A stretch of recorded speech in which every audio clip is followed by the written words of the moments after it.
এই কৃষ্ণ ভাবনা 21 ডিসেম্বর 1968 এই কৃষ্ণ ভাবনার আন্দোলন হলো রাধা কৃষ্ণের সমীপবর্তী হওয়া, পরমেশ্বর ভগবানকে তার অপ্রাকৃত রাসনৃত্য সহযোগিতা করা, সেটি কৃষ্ণ ভাবনার উদ্দেশ্য।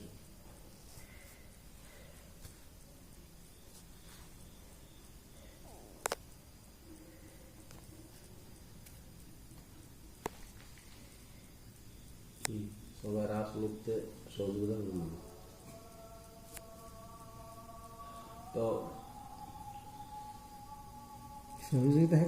কৃষ্ণ ভক্তি মানে কি? আমি কৃষ্ণ ভক্তি কিহৰ কাৰণে কৰি আছো?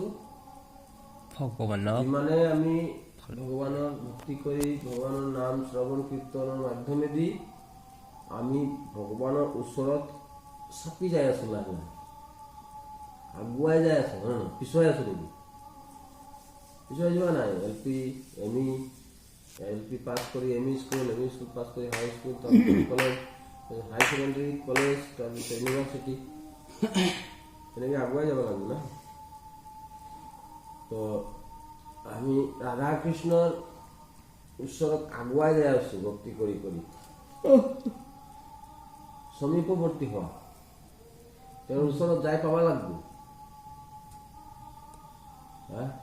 লাষ্টত কৃষ্ণ প্ৰেম পাব লাগিব, তাৰপিছত ভগৱত ধাম যাব লাগিব।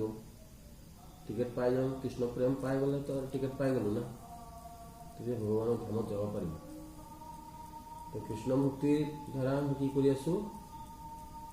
ৰাধা কৃষ্ণৰ ওচৰ চাপি আছো আৰু পৰমেশ্বৰ ভগৱানকে তাৰ অপ্ৰাকৃত ৰাজনীতি সহযোগিতা কৰা। যিহেতু আমি কৃষ্ণ ভক্তি কৰি আছো, গতিকে আমিতো মালিকানা ভাৱটো গুচাব লাগিব। আৰু কি ভাৱ আনিব লাগিব? দাস ভাৱ আনিব লাগিব। ডাইৰেক্ট দাসো নহয়, আমি ডাইৰেক্ট কৃষ্ণৰ দাস নহয় না। কৃষ্ণ আমাৰ পৰা সেৱা লৈ আছে নেকি? ডাইৰেক্ট নাই লোৱা।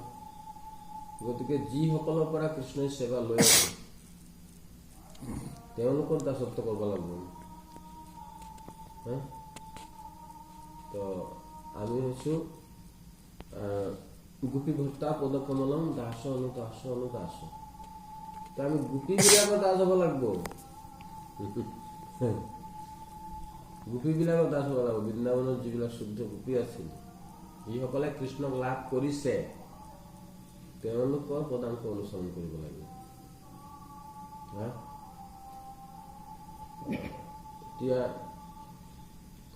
এতিয়া ডিআৰডিৰ পৰা যদি কোনোবা কয় যে উজ্জ্বল আমি ইস্কন মন্দিৰ একদিনো যোৱা নাই, ইচ্ছা আছে যাব, তো যাই থাকা, আমাক লৈ যাবিচোন একদিন।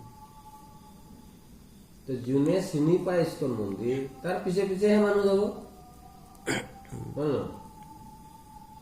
যোনে চিনি পায় তাৰ পিছে পিছে যাব, তেনেহ'লে প্ৰব্লেম নাই, ডাইৰেক্ট জাগাত লৈ যাব।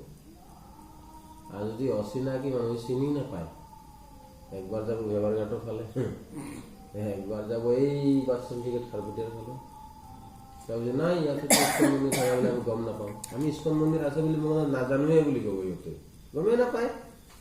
তাৰপিছত যেতিয়া কৰিম চকৰ ফালে আহিব,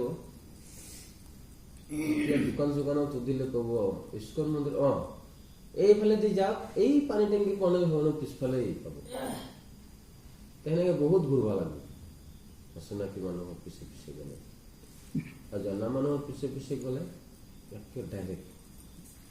তো যিসকলে কৃষ্ণক লাভ কৰিছে অলৰেডি, সিহঁতৰ যদি আমি পদাংক অনুসৰণ কৰিম, তেনেহ'লে আমি কৃষ্ণক পাম। এইটোৱে হৈছে পন্থা কৃষ্ণ লাভ কৰিব উপায়টো। জয় প্ৰভুপাদে দিব্য